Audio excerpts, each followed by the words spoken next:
Hi guys, this is an update regarding doon sa na-post kong video kung nag-break na ba si GCash and TikTok. Kasi during that time, hindi ako makapag-check out using GCash as my payment method. Kumbaga, nagigi siyang disable.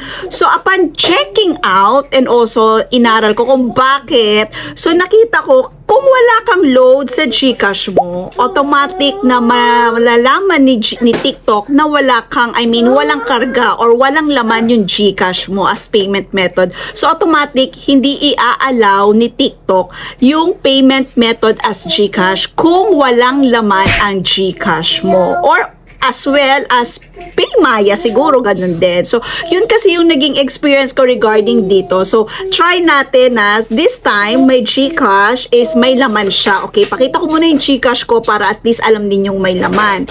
So, yung time na yun kasi na nag-check out ako, walang laman. So, talaga ako naman medyo naging emotional. Kaya napapost talaga ako sa TikTok ko kung bakit nawala ang payment method ko as GCash na dati ko naman ginagawa or nag-GCash payment method ako para kasi at least wala na akong babayaran pag dumating yung parcel. So this is my GCash. Ayan, nakita nyo. May laman yung GCash ko, 400 pesos. Syempre, 400 pesos muna.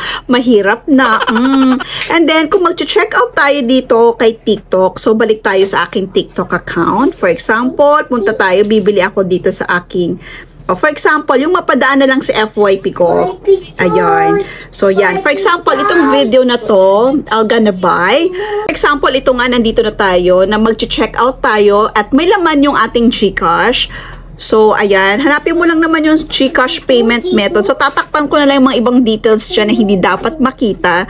So, ayun. Pindutin lang natin yung view all options. Ayan, nakikita nyo. And then, mo yung see more para bumaba lahat ng payment option mo. So, tatakpan ko na lang yung mga credit cards dyan na nakalagay. So, syempre, for security purposes na rin. Ayan. So, kung nakita nyo, GCash is available. So, this time naman, ipakita ko naman sa inyo kapag zero yung laman ng GCash mo. Ayan. Zero yung laman, inalisan ko muna naman yung GCash ko, sinend ko muna sa ibang account.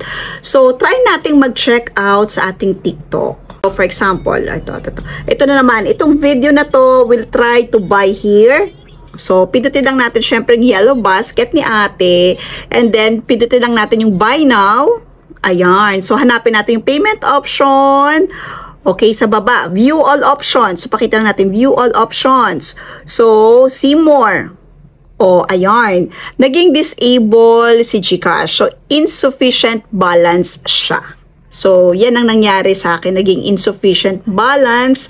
So, walang laman si GCash. So, kaya siguro hindi ako nakapag-check out or hindi ko masyado nabasa or hindi ko pinindot yung see more para nakita ko si GCash na insufficient balance. Time na yon, nakala ko na wala talaga si GCash. Nandun si GCash kaso lang naging insufficient balance or kumbaga naka-disable siya. Kasi nga walang laman yung GCash account mo.